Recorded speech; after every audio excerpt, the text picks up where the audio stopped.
नमस्कार,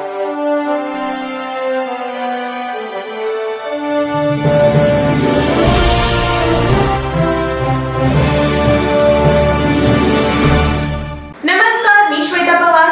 city TV लाईव्हच्या बातमीपत्रात आपलं स्वागत आहे. अतिशय दुर्मिळ असलेले फूल म्हणजे ब्रह्मकमळ होय.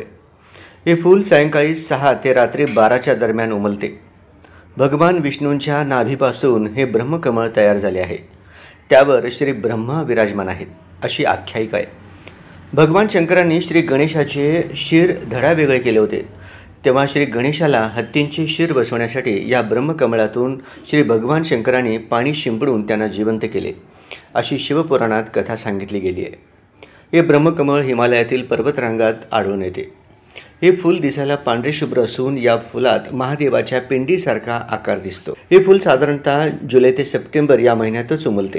हे फूल देठ किंवा फांदीला येत नसून पानालाच फूल तयार होते.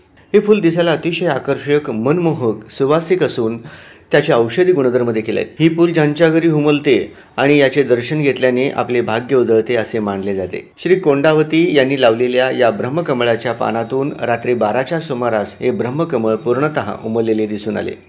याचे पूजन करण्यात आले. यावेळी अनेकांनी या उमलत्या ब्रह्मकमळाचे दर्शन घेऊन मनोमन आनंदी झाले.